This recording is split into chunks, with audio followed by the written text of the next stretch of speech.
دوسری بات کہ اللہ فرماتا ہے میں اس کے کان بن جاتا ہوں جس سے وہ سنتا ہے، یعنی کہ اب عام انسان جتنا سنتا ہے اس سے بہت زیادہ اللہ کا ولی سنتا ہے۔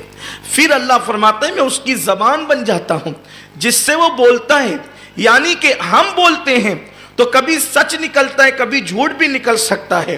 ہم کوئی پیشین گوئی کریں، کبھی سچی ثابت ہوتی ہے، کبھی جھوٹی بھی ثابت ہوتی ہے، لیکن اللہ کے ولی کی زبان سے جو بات نکل جاتی ہے پھر وہ کبھی جھوٹی ثابت نہیں ہوتی، انہوں نے جو کہہ دیا وہ ہو کر کے رہتا ہے۔ اللہ رب العزت اپنی طاقت اور قدرت کا اظہار اس ولی کی زبان سے فرماتا ہے۔ اللہ وہ قوت ودیعت فرماتا ہے اس زبان کے اندر، اور اس کو کہتے ہیں گویا کہ اللہ اپنا رنگ اپنے بندے پر چڑھا دیتا ہے۔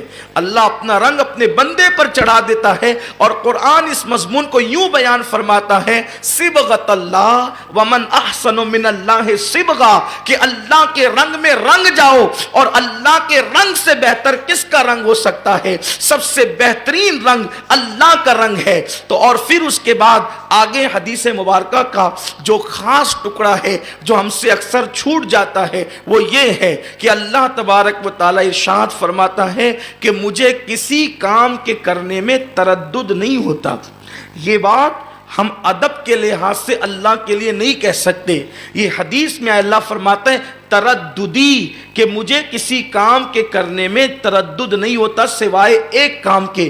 جب میں ایک کام کرنے لگتا ہوں تو ترددی مجھے تردد ہوتا ہے، کسی کام کے کرنے میں تردد نہیں ہوتا، صرف ایک کام کے کرنے میں اللہ فرماتا ہے مجھے تردد ہوتا ہے۔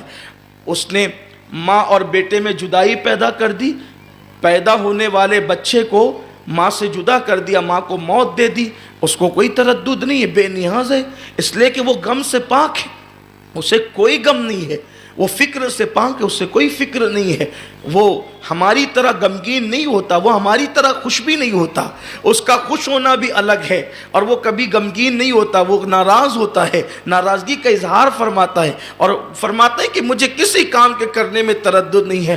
بستیوں کو ویران کر دیتا ہوں، کوئی تردد نہیں ہوتا، بستیوں کو آباد کر دیتا ہوں، کوئی تردد نہیں ہوتا، اپریل کے مہینے میں بھی برسات کر دیتا ہوں، کوئی تردد نہیں ہوتا، بارش کے موسم میں سوکھا ڈال دیتا ہوں، کوئی تردد نہیں ہوتا، زمین پر جو ہے وہ بہاریں لے آتا ہوں، کوئی تردد نہیں ہوتا، زندے سے مردہ، مردے سے زندہ کو پیدا کرتا ہوں، کوئی تردد نہیں ہوتا، کسی کام کے کرنے میں اس کو تردد نہیں ہوتا، مگر فرماتا ہے ایک کام جب میں کرنے لگتا ہوں تو مجھے تردد ہوتا ہے۔ اس سے ولی کی شان پتہ چلتی ہے۔ کب تردد ہوتا ہے اللہ کو؟ تو اللہ فرماتا ہے جب میں اپنے کسی ولی کی موت کا فیصلہ کرنے لگتا ہوں تو اس وقت مجھے تردد ہوتا ہے، اور تردد کا معنی لغت میں یہ آتا ہے کہ اس کام کو کروں کہ نہیں کروں، جس کو کہتے ہیں پشو پیش کرنا۔ حالانکہ ہم اللہ کے لیے ادباً یہ جملے نہیں کہہ سکتے، لیکن چونکہ حدیث میں آئے ہیں تو میں اس کو اس معنی میں اللہ کی بارگاہ میں نہیں رکھ رہا ہوں، صرف سمجھانے کے لیے۔ ابھی آپ کہتے ہیں نا یار مجھے تردد ہو رہا ہے کہ میں بازار جاؤں کہ نہیں جاؤں، مجھے تردد ہو رہا ہے کہ میں اجتماع میں جاؤں کہ نہیں جاؤں، مجھے تردد ہو رہا ہے میں سفر کروں کہ نہیں کروں، مجھے تردد ہو رہا ہے کہ میں اپنی چیز بیچوں کہ نہیں بیچوں، تو اللہ فرماتا ہے کہ مجھے کوئی کام کرنے میں تردد نہیں ہے، مجھے صرف ایک کام کرتے وقت تردد ہوتا ہے۔ یہ حدیث صحیح ہے بخاری شریف میں، ایک کام کرنے میں تردد ہوتا ہے کب؟ جب میں ولی کی موت کا فیصلہ کرنے لگتا ہوں تو اس وقت مجھے تردد ہوتا ہے۔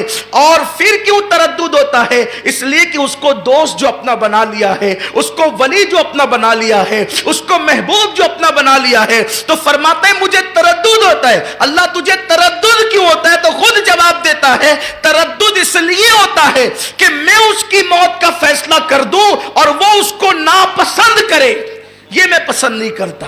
یہ ولی کی شان ہے، یہ ولی کی شان ہے۔ مجھے حیرت ہے کہ عام ولیوں کی یہ شان ہے جس کو وہ ولی بنا لیتا ہے، اور ولیوں کی جو تعداد ہے عام تصوف کی اصطلاح میں 28 مقامات ہے ولایت کے، اور سلسلہ چشتیہ کے اندر 100 مقامات ہے ولایت کے۔ تو جو پہلے مرتبے پر فائز ہے اس کی موت کا فیصلہ کرنے میں قدرت کو تردد ہوتا ہے، تو وہ جو مقام قطبیت ابدالیت پر فائز ہے ان کے مراتب کا عالم کیا ہوگا۔ اللہ فرماتا ہے مجھے تردد ہوتا ہے جب میں کسی ولی کی مومن کامل کی موت کا فیصلہ کرنے لگتا ہوں۔ پھر کیا ہوتا ہے؟ اب اللہ موت کا فیصلہ کرنے میں فرماتا ہے کہ تردد ہوتا ہے، ترددی مجھے تردد ہوتا ہے، تو اللہ پھر تو کرتا کیا ہے؟ تو حدیث پاک میں آتا ہے اللہ کرتا یہ ہے کہ اس کی موت کا فیصلہ کرنے سے پہلے اللہ اس ولی کے پاس فرشتوں کو بھیجتا ہے. کبھی کبھی میری قوم کے جوانوں کو بھی تردد ہوتا ہے کہ ولی کے آستانے پہ بھیڑ کیوں لگتی ہے؟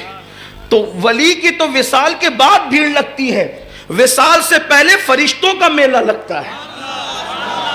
وصال سے پہلے فرشتوں، اللہ فرشتے بھیجتا ہے اس ولی کے پاس، اور وہ ولی کے پاس فرشتے آتے ہیں. قرآن اس مضمون کو یوں بیان کرتا ہے. اب قرآن کی آیت اور تفاسیر کے حوالے سے اس پوری حدیث کے مضمون کو اختصار سے پورا کر کے اپنے عنوان کی طرف چلتے ہیں. اس مضمون کو قرآن یوں بیان کرتا ہے ان الذین قالوا ربنا اللہ ثم استقاموا تتنزل علیہم الملائکہ الا تخافوا ولا تحزنوا وابشروا بالجنۃ التي کنتم توعدون نحن اولیاؤکم فی الحیاۃ الدنیا وفی الآخرہ. اللہ تبارک و تعالی قرآن مجید میں ارشاد فرماتا ہے اور جن لوگوں نے کہا بے شک ہمارا رب اللہ ہے اور ثم استقاموا، وہ استقامت کے ساتھ اس پر ڈٹے رہے. سبحان اللہ. یعنی یہ عام مسلمانوں کے لیے نہیں ہے، یہ بات عام مسلمانوں کو، کہ مسلمان استقامت کے ساتھ کہاں ڈٹا ہے دین پر. ہم تو سودے کے لیے جھوٹ بھی بولتے ہیں، ہم تو دو کوڑی کے لیے لوگوں کو دھوکہ بھی دیتے ہیں، راتوں رات مالدار بننے کے چکر میں سٹے کا کاروبار بھی لوگ کرتے ہیں، جوے کا کاروبار بھی لوگ کرتے ہیں، لوگ سود بھی کھاتے ہیں، حرام کاروبار بھی کرتے ہیں. اللہ اکبر. لوگ حلال و حرام میں تمیز نہیں کرتے. ثم استقاموا کا مطلب یہ ہے کہ بات مخالف کتنی تیز چلے وہ قتل ہونا تو گوارا کرتا ہے مگر جھوٹ بولنا گوارا نہیں کرتا، وہ قیدی ہونا تو گوارا کرتا ہے مگر زنا کرنا گوارا نہیں کرتا، وہ پیٹ پہ پتھر باندھنا تو گوارا کرتا ہے مگر حرام لقمہ حلق کے نیچے اتارنا گوارا نہیں کرتا. اللہ اکبر. وہ جان دینا گوارا تو کر سکتا ہے لیکن دین سے ایک بال کے کروڑویں حصے کے برابر بھی ہٹنے کو پسند نہیں کرتا. اس کو کہتے ہیں استقامت فی الدین. اور یہ استقامت فی الدین وہ منزل ہے، ہمارے بزرگوں نے کہا الاستقامت فوق الکرامہ، کہ کرامتوں پر استقامت کا درجہ بڑا ہوا کرتا ہے. یعنی ہزاروں کرامتیں اس منزل پر نہیں لے جا سکتی، استقامت جس مقام پر لے کر کے جاتی ہے، دین پر استقامت، استقامت فی الدین جس مقام پر لے جاتی ہے. تو اللہ فرماتا ہے کہ جنہوں نے کہا بے شک ہمارا رب اللہ ہے اور اس پر وہ ڈٹ گئے، اللہ فرماتا ہے تتنزل علیہم الملائکہ، پھر ان کے پاس اللہ کے فرشتوں کی جماعت آتی ہے. یہ ملائکہ جو ہے عربی میں یہ جمع کا صیغہ ہے، اور عربی میں جمع پہلے واحد، پھر تثنیہ، پھر جمع قلت، پھر جمع کثرت. تو یہ جمع قلت کا بھی صیغہ نہیں ہے، اس لیے کہ جمع قلت یہ عربی زبان کی وسعت ہے، اور زبانوں کے اندر واحد اور جمع باقی بات ختم ہے، لیکن عربی زبان میں واحد کے بعد تثنیہ، تثنیہ کے بعد جمع قلت، جمع قلت کے بعد جمع کثرت. یعنی جب واحد مطلب ایک، تثنیہ مطلب دو، اور جمع قلت مطلب دو سے زائد اور 10 سے کم، اس کو کہتے ہیں جمع قلت. اور پھر جمع کثرت یعنی اب حد ختم ہو گئی، کتنے بھی بے شمار. تو اللہ فرماتا ہے تتنزل علیہم الملائکہ، ایک دو فرشتے اس کے پاس نہیں آتے ولی کے پاس، اس کی موت سے پہلے فرشتوں کی پوری پوری جماعت آتی ہے اور آ کر کے اس ولی سے کہتے ہیں اللہ تخافوا ولا تحزنوا وابشروا بالجنۃ التي کنتم توعدون. سبحان اللہ. گھبرانا مت، خوف مت کھانا، دنیا میں بیٹھے بیٹھے اس جنت کی بشارت لے لے جس کا تجھ سے وعدہ کیا گیا. جنت کی نعمتوں کا ذکر ہوتا ہے، مطلب اللہ کی جنت میں تو جائے گا، یار کا دیدار کرے گا، خدا کے جلوے دیکھے گا، وصل کی لذتیں حاصل کرے گا، خدا سے کلام کا شرف حاصل کرے گا. وہ ساری نعمتیں فرشتے گنواتے رہتے ہیں. تو وہ ولی جو اب تک کے خدا کو بے دیکھے اللہ کی عبادت کر رہا تھا، جب وہ جنت کی نعمتوں کا ذکر سنتا ہے، خدا کے وصل کے پیالوں کو پینے کی بات سنتا ہے، خدا کے تقرب کی بات سنتا ہے، خدا کو بے حجاب دیکھنے کی بات سنتا ہے، تو وہ خود بے چین ہو کر حالت شوق میں کہتا ہے فرشتوں یہ جو یار کا ذکر کر رہے ہو یہ ملے گا کب؟ تب فرشتے کہتے ہیں جب تم موت کی لذت کو چکھو گے اس وقت تمہیں یہ مرتبہ نصیب ہوگا۔ تو تب وہ ولی پھر خود کہتا ہے فرشتوں دیر کس بات کی ہے، پھر ذرا جلدی کرو۔